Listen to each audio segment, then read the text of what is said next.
Hello, America. Today's show topics include 15 minutes of fame that continues for longer than 15 minutes. Anyway, Army is paying transgenders to speak at West Point, profiles in history, and more. So sit back, buckle up, and hang on because we're just getting started. Freedom is never more than one generation away from extinction. You and I have a rendezvous with destiny. You know what time it is, so sit back and get ready for the Stafford Voice, your dose of conservative in a world of liberal. 3, 2, 1.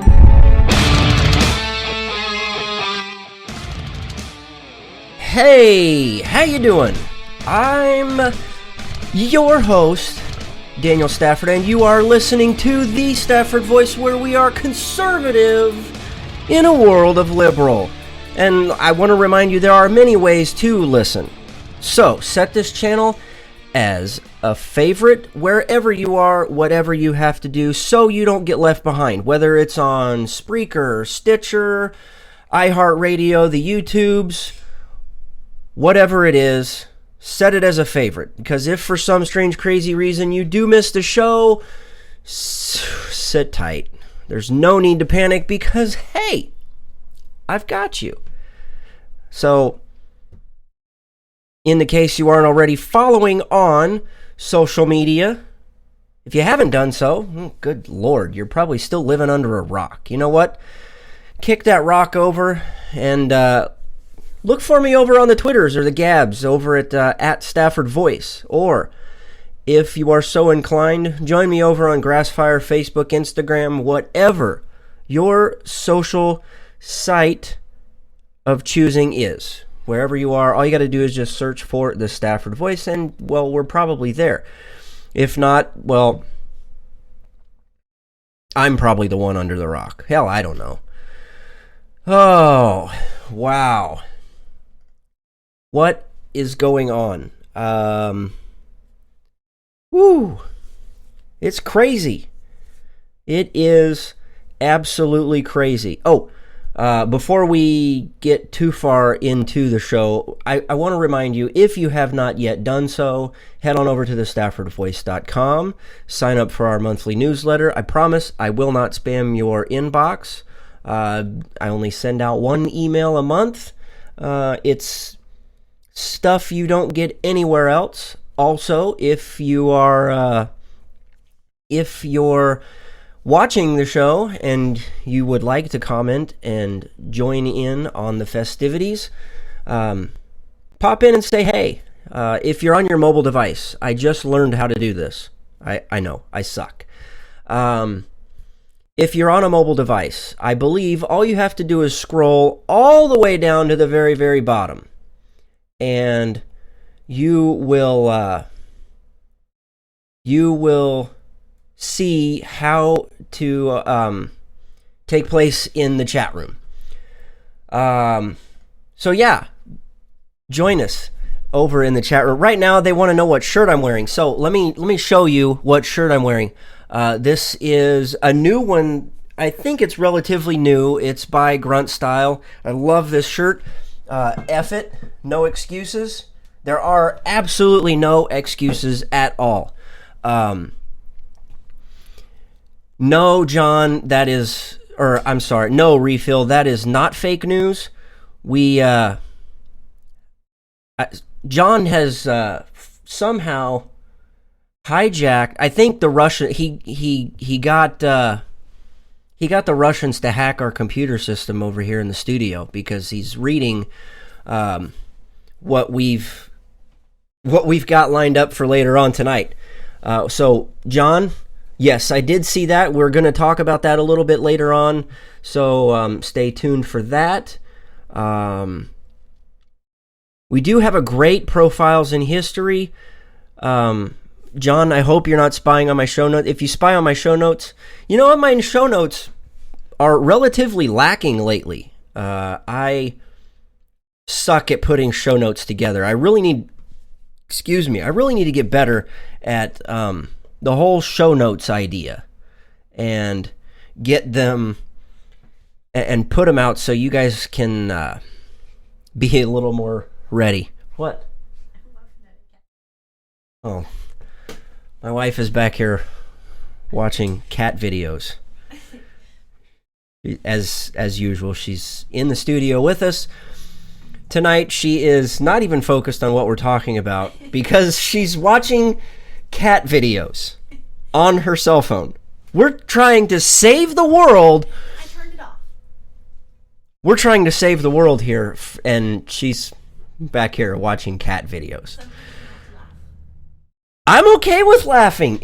I love to. You, above all people, know that I like to laugh. Holy crap. What the hell has gone... What am I doing? What did you do? What is happening here? What? I can't even get my wife's attention. This is crazy. Here's what I need. I need to come up with like a cat costume or something. Whatever. Refill, I'm sorry. I don't know about any three of those guys. I will look into them. So, remind me to look into him. But I do like this Gorsuch dude. I really want him. I really want him as part of the Supreme Court, and I wholeheartedly believe that he will be the next Supreme Court justice. I mean, he's just a solid dude all the way around. Yeah. Okay. Wow, John, that's a pretty... He said hashtag new home of communism. He's in reference to a story we're going to be talking about later on in California. He said that we should not have been bombing Hanoi in 68 to 74. We should have been bombing UC Berkeley.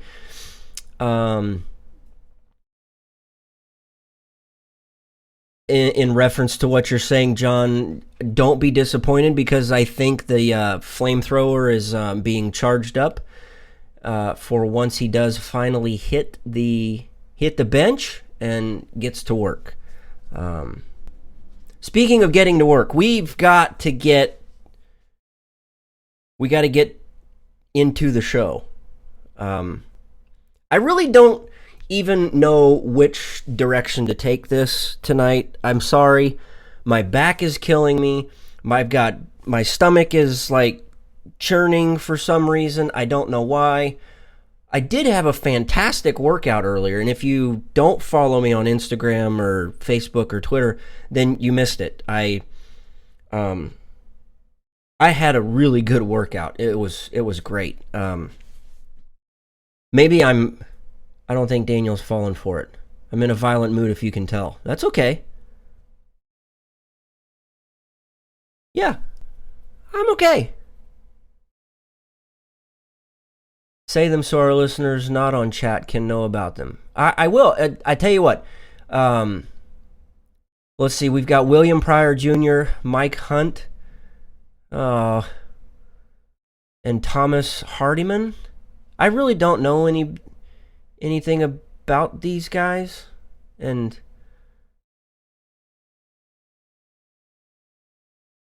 I really hope you guys aren't playing a trick on me, because I feel like you guys are. Anyway, I think Refill has finally joined the squad with John and Slick. Slick did...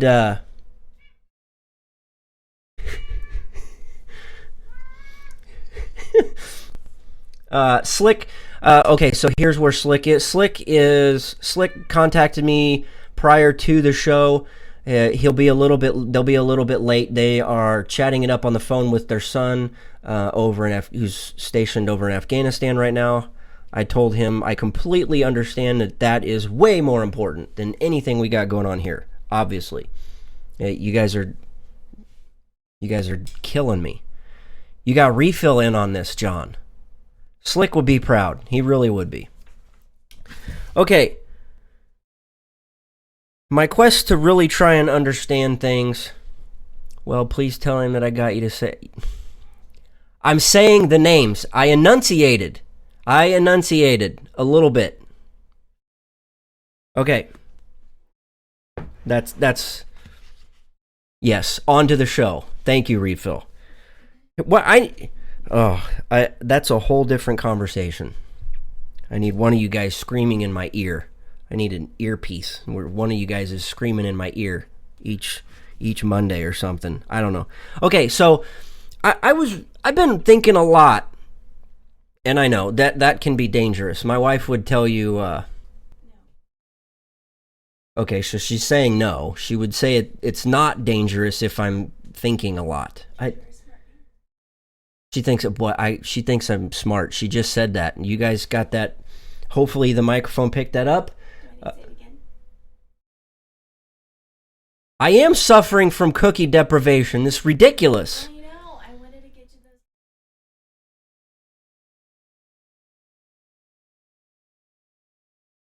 I'm not getting cookies. I had 2 spoonfuls of chocolate Halo Top ice cream. It's fantastic. By the way, if you're looking for a low carb, really good flavored ice cream, but you're trying to watch your figure, look up Halo Top. Fantastic ice cream. Anyway, it's carb friendly. We got to get on with the show, guys. You guys are killing me. Hi, my name is Daniel Stafford, and I'm in recovery from cookies. There, I said that for you, John. Okay, so last week, I've been really thinking about this, and you know what? Let me do this. Let's start with this, and I mean, we could really honestly file this under a Who Said That. So, that's what we'll do. I'm gonna play this. You guys in the chat room, if you haven't done so, jump into the chat. Let me know that you're watching or listening. I'm gonna play this for you, and I want you to try and guess who this is. Gender is understood. We've progressed. We've evolved into understanding that gender is not binary. It's not even biological, But what strikes me as so odd is that race isn't biological either. And actually, race has been to some extent less biological than gender. If you really think about history and our bodies, we are type A or type O or whatever blood. We don't, there's no like white blood and black blood, and there's not like body parts that are certain, So you believe in a concept of transracial? Well, I believe that the word transracial has become socially useful in describing racial fluidity and identity. What?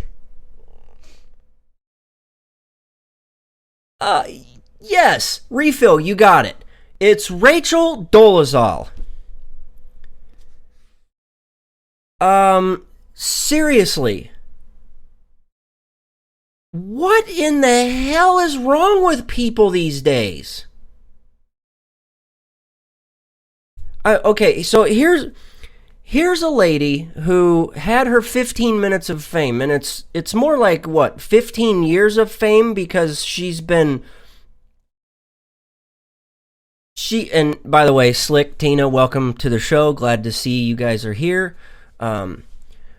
Listen, this person has been going around acting like she is black, but she's white. Nature itself tells you the color of your skin. Who cares what the color of your skin is? Apparently in California they care. We'll get into that a little later. But nature cares about your gender. You don't get to pick these things. You don't line up at the gender store and say, I want to be a boy. I want to be a girl.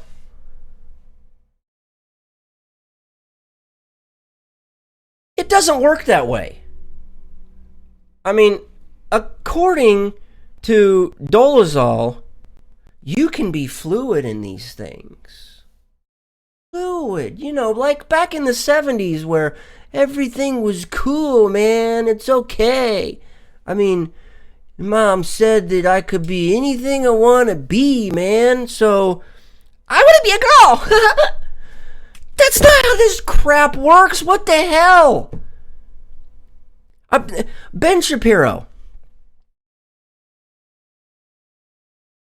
Ben Shapiro said it best when he was being asked he was in this little spat with this overprivileged person who was going back and forth with him about girls and being included in the Boy Scouts, and how who is to say that he goes on. His point was, so she's basically saying, well, why is it not okay fundamentally for a girl to be in the Boy Scouts? And he said, well, fundamentally, it's part of their name. It's part of their nature. It's the Boy Scouts. I mean, it was like icing on the cake. And I was like standing there clapping as I was watching a YouTube video. As I was watching this little segment from Shapiro.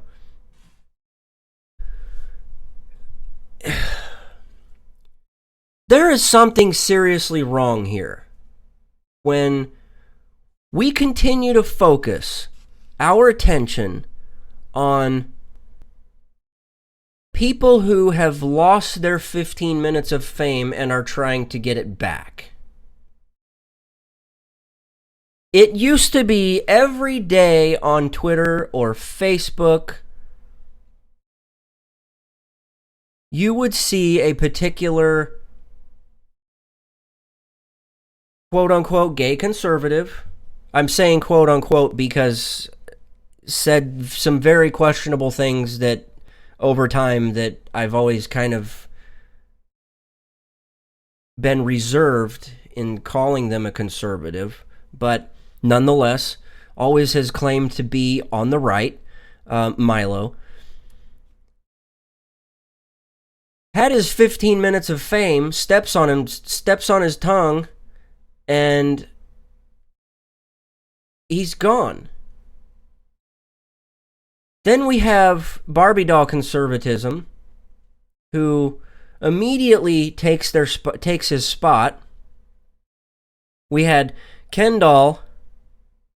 Now we've got Barbie doll. And her 15 minutes of fame is up. But everybody on the left is doing the same thing.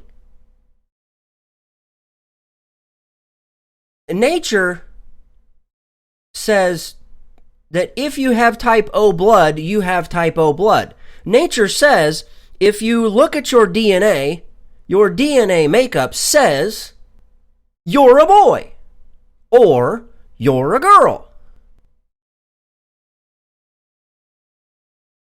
Yes, John, I completely agree. They're all denominations of the village people. More like the village idiots. But look, okay. And this is where I'm at.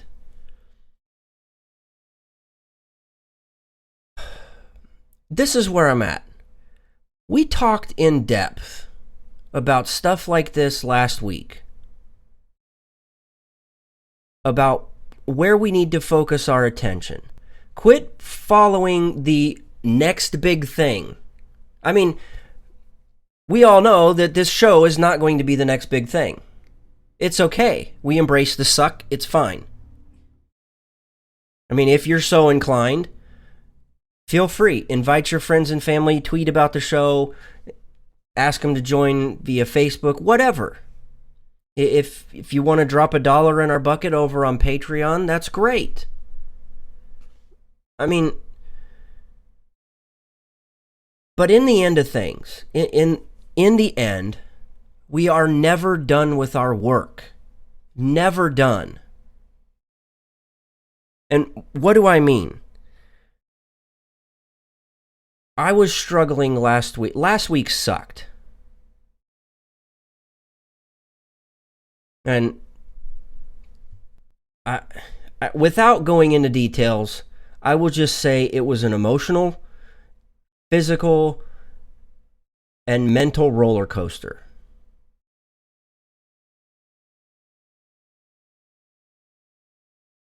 Last week sucked, but nonetheless, we powered through and it's over. It's behind us. The next few weeks are going to be good. But after last week's show, I really spent a lot of time thinking about stuff like this. That where have we gone wrong?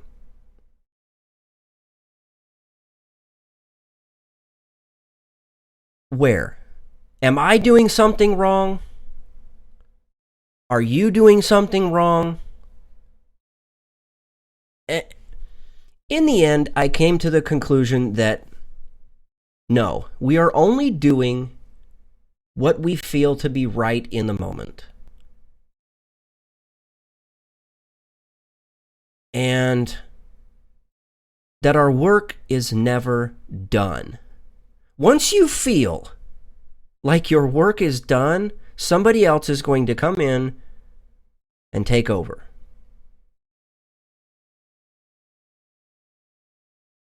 Now, while that may be okay with some people, it's not okay here. We're not done by any means. So I asked you, I believe over the weekend, what it was about the show that you guys liked, or what you guys would like to have more of. By and large, everybody has agreed they love the history stuff. And while I was struggling with some thoughts and ideas on things, something clicked. And it came... I picked up an old book off the shelf that I have yet to even crack open until last week. And I open it up, and this is what I read.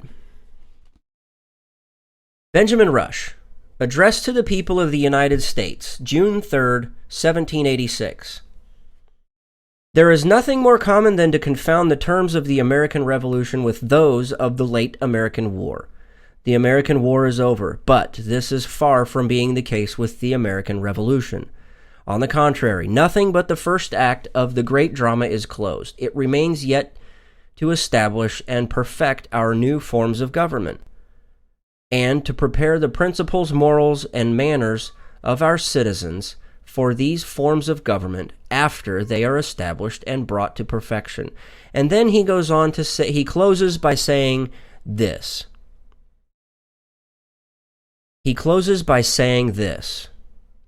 Patriots of 1774, 5, and 6. Heroes of 78, 79, 80. Come forward. Your country demands your services. Philosophers and friends to mankind, come forward. Your country demands your studies and speculations. Lovers of peace and order who declined taking part in the late war, come forward. Your country forgives your timidity and demands your influence and advice.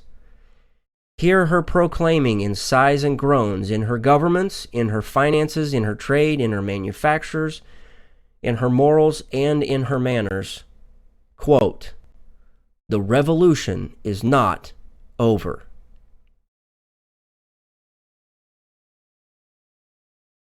I found that extremely powerful. So powerful that I think that was Wednesday that I stumbled upon that, and I have yet to stop being able to think about that whole idea that we are not done. Our work from the American Revolution is not even come close to being done. Great. We signed the Declaration of Independence.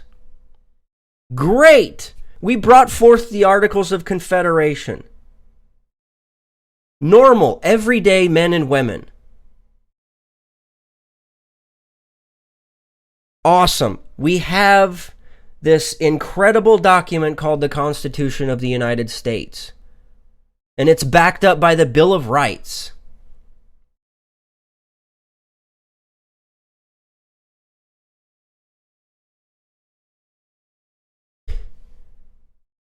But our work here is not done. The war for the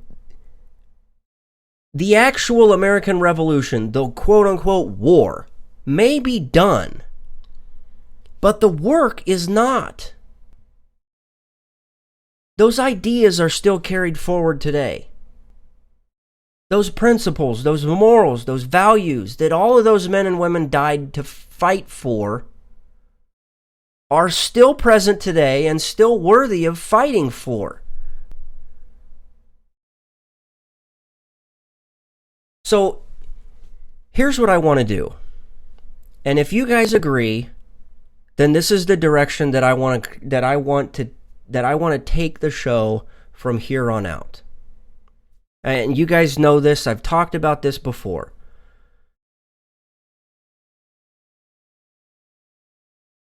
Educate, engage, and entertain. I can say the corny jokes and make people laugh. I can put on a Trump wig. It's still back here, see? It's still back. I can put on a Trump wig. I can make fun of Obama. We can make fun of all of these people who are desperately seeking 15 minutes of fame. And we'll continue to do that.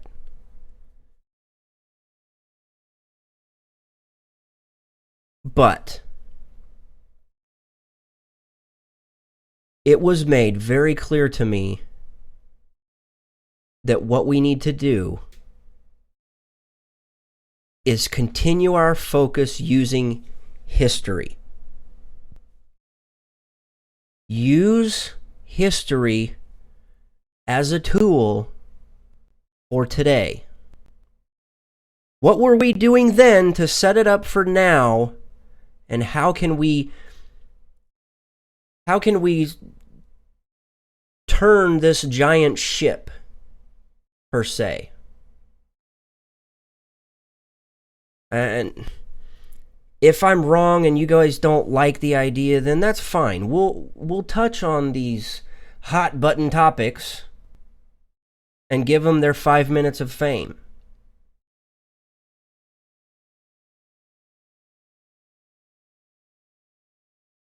Sound off in the chat room. But I think we have forgotten way too much. And I'm worried. I don't want to be that Alex Jones type. And listen, okay, the new world order is ready to take over your minds, and if you don't do something about it right now and go over to our website and purchase some horny goat weed and take it every day because of all the fluoride the government is putting in your water to subvert your minds. Okay, listen, these contrails out here, we're living in a Faraday cage, okay? Is that really what we want? No.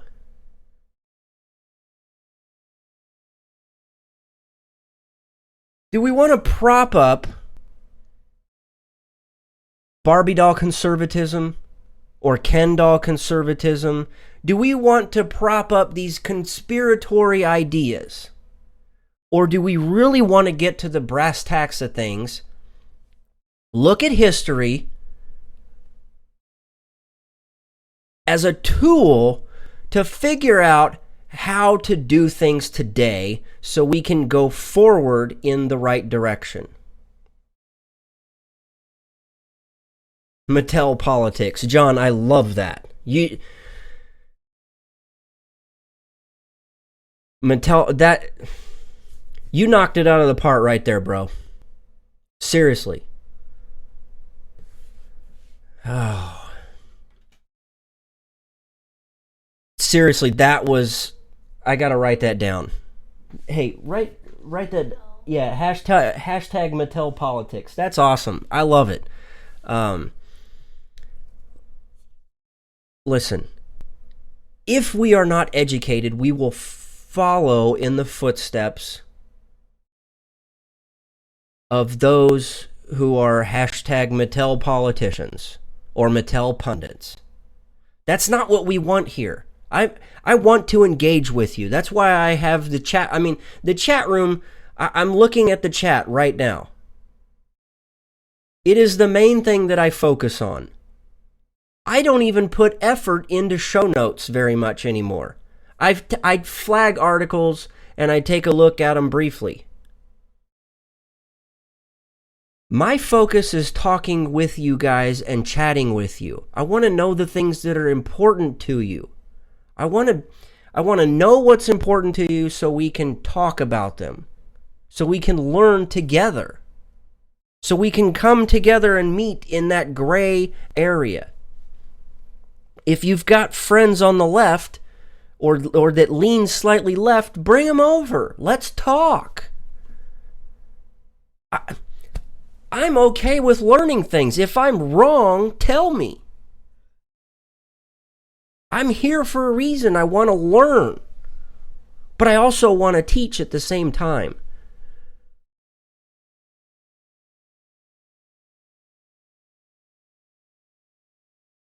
Enough about that. So if you guys like the idea, and from what I'm seeing, what I saw in the chat, because now we're talking about, I guess you guys really want me to talk about judges and stuff like that. So, tell you what, that's what we'll talk about next week. We will talk about judges and stuff like that. How about that? If you like that idea, let me know, and that way you guys can be prepared. And if you find things that you would like to, that you would like me to talk about, tweet them to me. Send them to me on Facebook, whatever. Tag me in it. I will take a look. And Refill will attest to that. He's tagged me in a couple of things. I've taken a look, and it's good stuff. So next week, that's what we'll talk about. I need to write that down, otherwise I'm going to forget. Next week, we're going to talk about judges. And but look at this. You guys are setting up the show for next week. Next week, I was just planning on talking about marriage because, well, next week is our 20-year wedding anniversary. Yes. So, next week, we'll talk about judging. We'll talk about judges and stuff like that. Stuff that you guys send me on that one. And we'll also talk about marriage and 20 years of marriage. What have I learned? What have I not learned? I got a lot more to learn. Are we still learning? We are still learning. But that's good. Never stop learning. Okay. Yes, Refill. He's probably right there at the top of the list. But let me say this about your pick there, Refill. I have heard that he has vision issues and that he has tunnel vision. I don't know if that is like a requirement to be a judge, to have glasses or sight issues, but that particular person that is on your short list has tunnel vision. I'm immediately taking him off the list. Hey, check this out. Slick and Tina's 20th is in December. Man, we got a lot in common. This is weird. What's weird? That's weird, no? Okay. I don't like people who have tunnel vision. 9. Boss? It's not, no, it's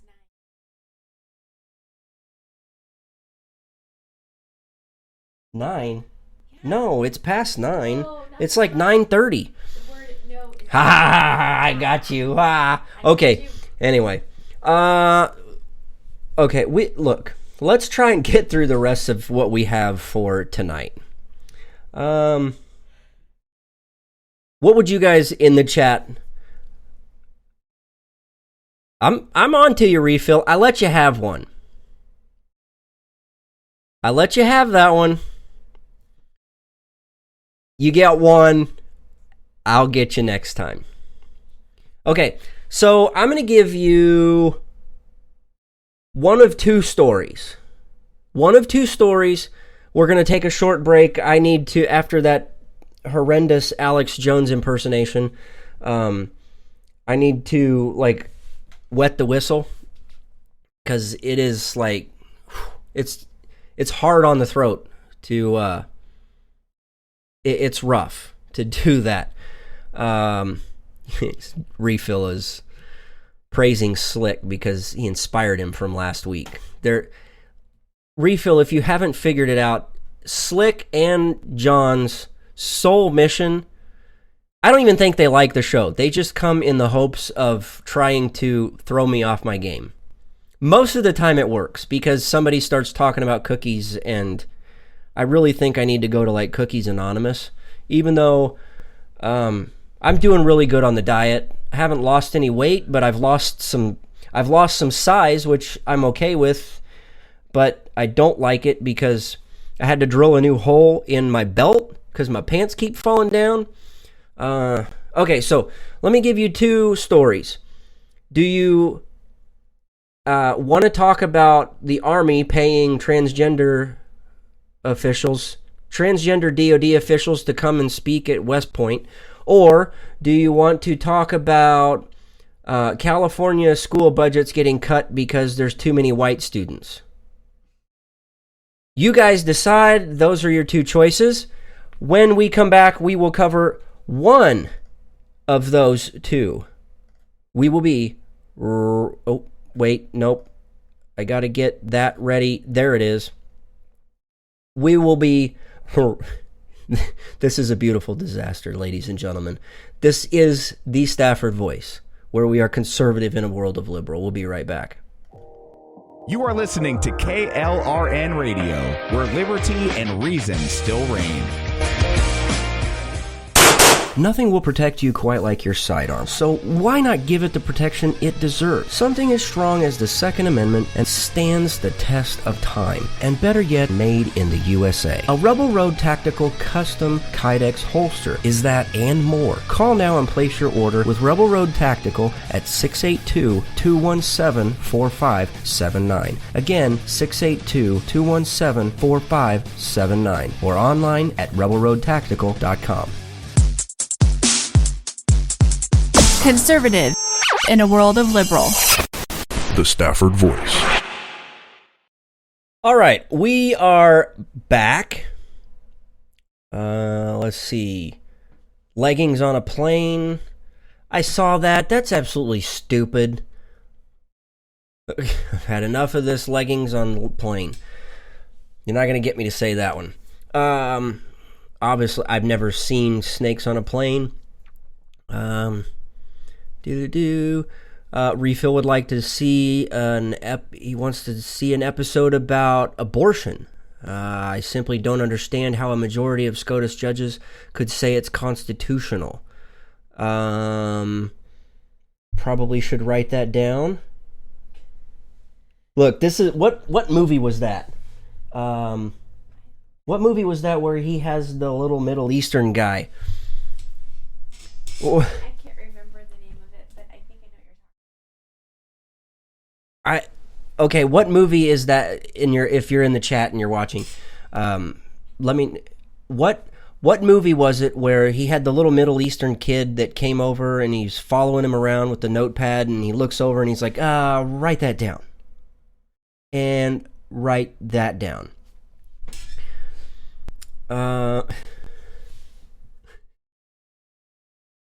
Oh, boy. You guys still haven't sounded off on which story you want to do. So, here's what we'll do. Let's do, because I'm looking at the time.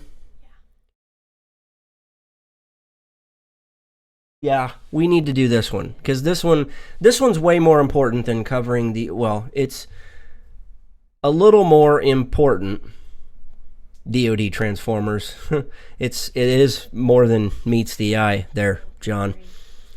Okay, so they want to talk about the transforming. Yeah.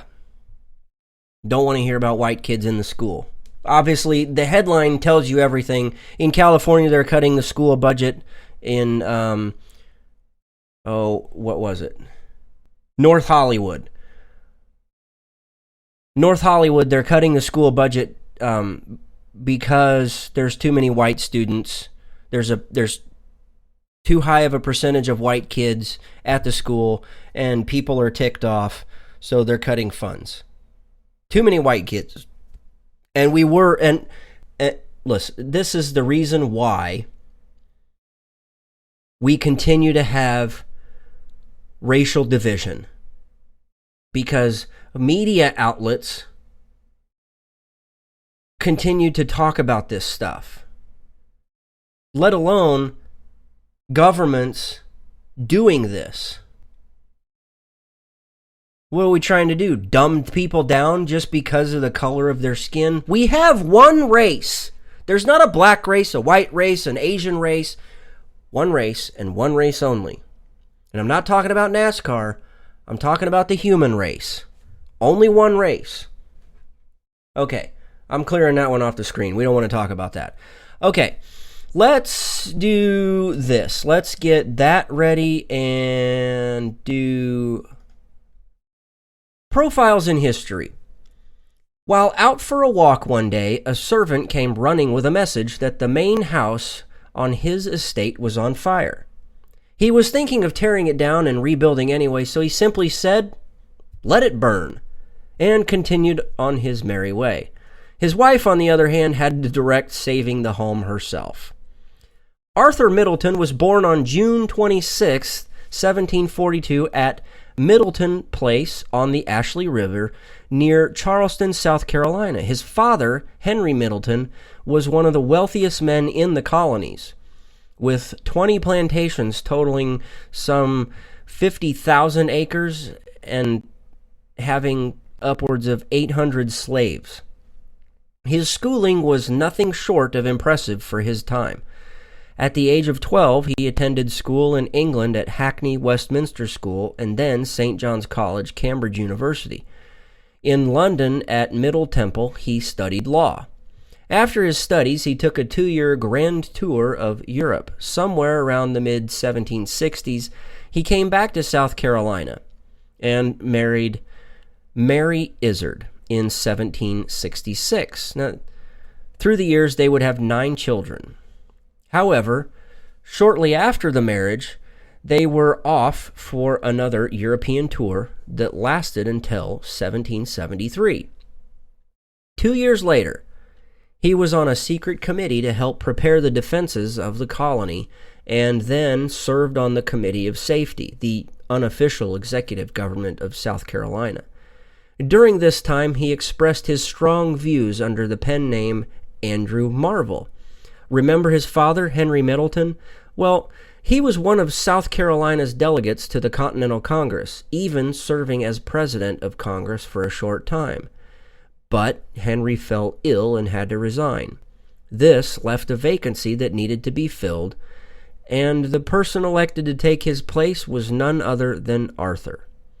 Sure, he was patriotic, but he had a bit of a temper also, and Benjamin Rush described him to be, quote, "a man of cynical temper, but of upright intentions toward his country. He spoke frequently and always with asperity or personalities." John Adams? Well, he said Arthur, quote, "had little information and less argument. In rudeness and sarcasm his forte lay, and he played off his artillery without reserve." Arthur replaced his father at the Continental Congress just in time to vote and later sign the Declaration of Independence. Now, it needs to be added that South Carolina and Pennsylvania were the only two colonies to vote against independence on July 1st. New York abstained and Delaware was deadlocked. But the following day, South Carolina voted yes for the sake of unanimity. In 1778, the legislature of South Carolina adopted a new state constitution without getting approval from the people. The governor, John Rutledge, resigned in protest. Without asking him, the legislature then elected Middleton to replace Rutledge.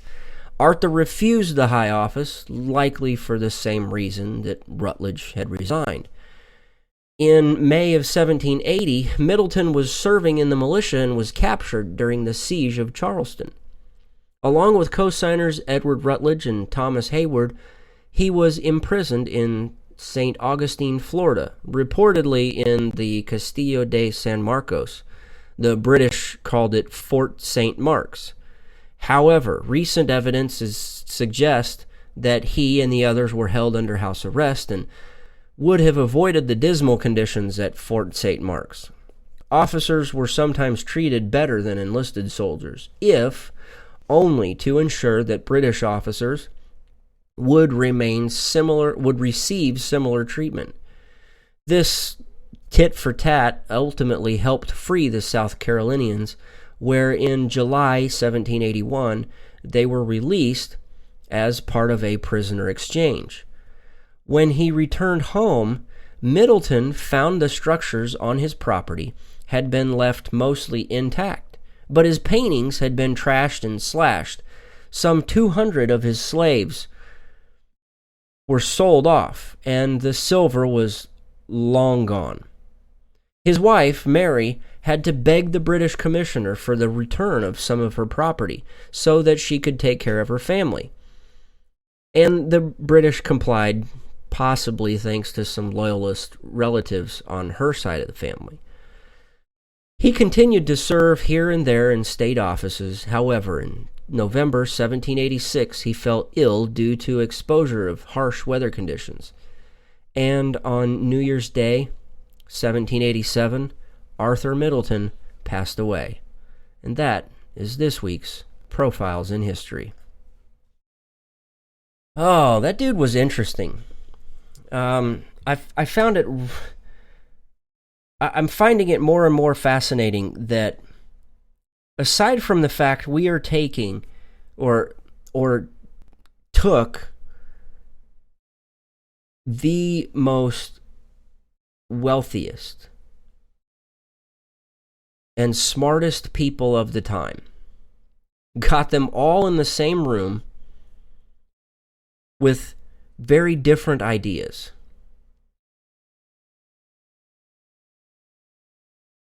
And they came together and produced this marvelous work.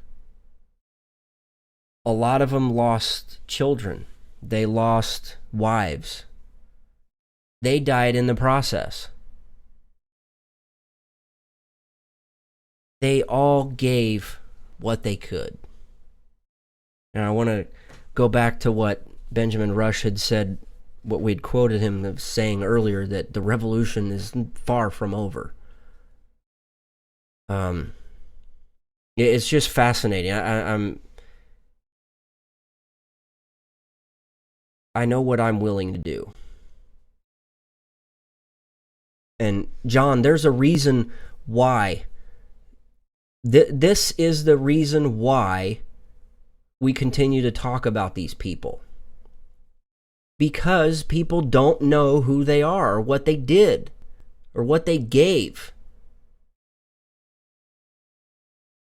They don't realize this stuff. They don't realize what was given and what was lost. They risked everything. It's sad. Now, Refill, I see that you would like to have me research that particular gentleman. Nothing gentle about that guy. I don't know if you know this, but the first governor of Delaware was a bit of an ankle grabber. Okay? Leaned slightly left, quite possibly because his left leg was shorter than his right. Anyway. Ha! Telling you, you're not going to get me again, brother. You will not do it. I'm about ready to do my Ric Flair. Woo! Oh, okay. Okay, I got that out of me. How much time do we have? Do we have enough time to do this? Oh my gosh. Oh, you didn't know I had hat tip to Star Wars. It's a trap. It's 9:52. Okay, we've got some time. Okay.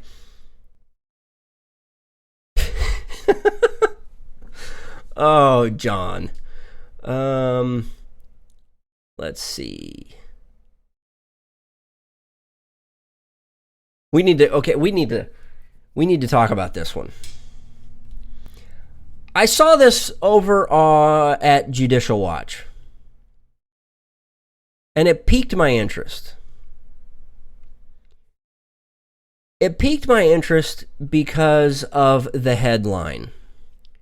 Here's the headline. Records show Army paid for transgender DOD official to speak at West Point trans event. So I thought, okay, what does a transgender person know about transmissions? And why are we teaching our West Point cadets how to work on a transmission? Don't they need to finish school first and then they go to AIT? Oh, anyway. Okay, so we can do the whole comedy shtick. It's not what we're here for. Okay, so immediately I wanted to look at this because that headline was like a curveball. Like, what? We are seriously going to pay a DOD official on top of what they're already getting paid, nonetheless, to go and speak to West Point cadets at a transgender day of remembrance. Seriously. Let me read to you a couple of bits and pieces here. The U.S. Army had to pay a high-ranking transgender Pentagon official to appear at its military academy on Transgender Day of Remembrance. Who in the hell even knew there was a Transgender Day of Remembrance? I remember D-Day. I remember putting that on the calendar and wanting to talk about that.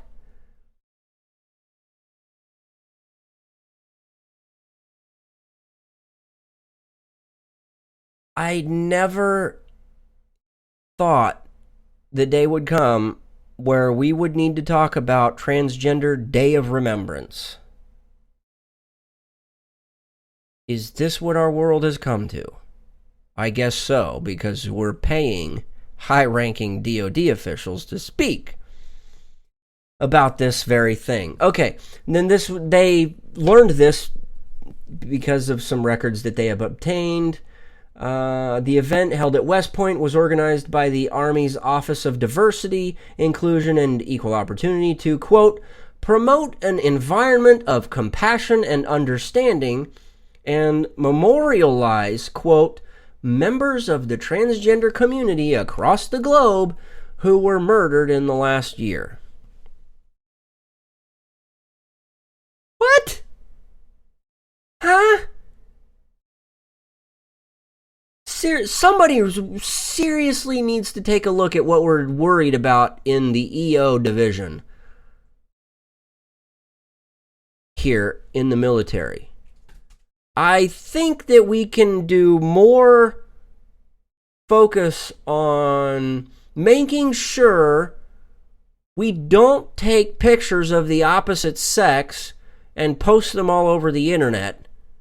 We need to educate a little more on that versus having a day of remembrance so we can promote the idea that of the transgender community and of those who were murdered. What in the hell is going on in the world? It gets better. Wait, there's more! Instead of attending pro bono for the cause, because you would think that if somebody really was that passionate, what other branches rib the Army with gay jokes? Crap like this, the DoD makes it hard to refute those jokes. Focus on the military needs to be one thing: kill stuff till the enemy surrenders. It's easier to make fun of the Army because the Navy... anyway. Okay. You would think that whoever was passionate about speaking on transgender topics would not request to get paid. Oh, no. Deputy Assistant Secretary of Defense Amanda Simpson required that her expenses be paid. Why?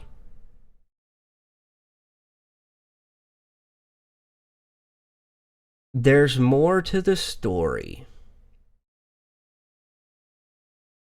There's more to it. Why?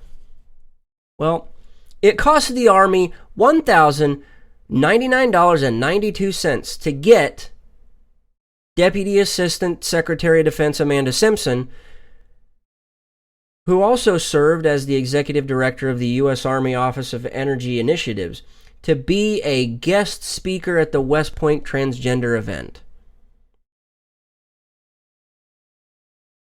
Get this.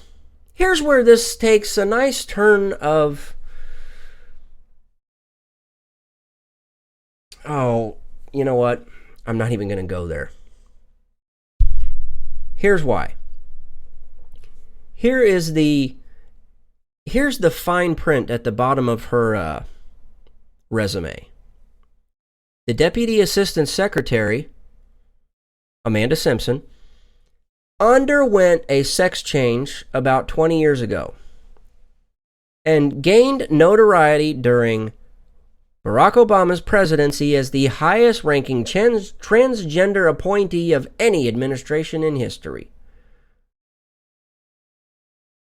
He first appointed her to the Department of Commerce in 2009, and by 2013, Simpson, who was a former test pilot named Mitchell, was elevated to head the Army's energy initiatives.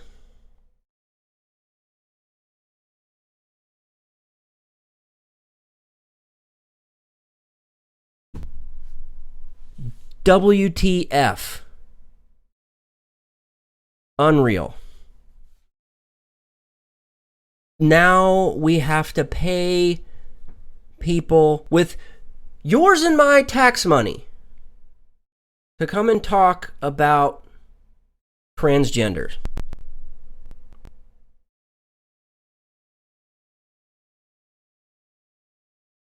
I don't get it at all. I really don't. And that's where we're going to end tonight. Completely befuddled on why we're using taxpayer money to have a why we're paying somebody to go to West Point and speak because of a transgender day of remembrance.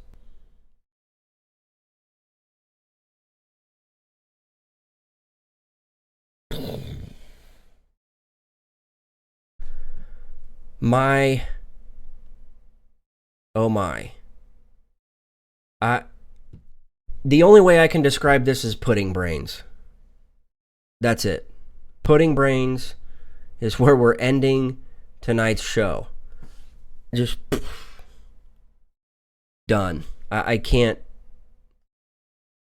do that anymore. Oh, wow. Okay, listen. That is all the time we have for this week. And God willing, the Stafford Voice will be back next week. Follow me on Twitter at Stafford Voice. Look me up on Facebook. Instagram, wherever you're at, just search for the Stafford Voice. We're probably there. Email your questions, comments, or concerns to thestaffordvoice@gmail.com. Thank you so much for your time. And until next week, thanks and God bless.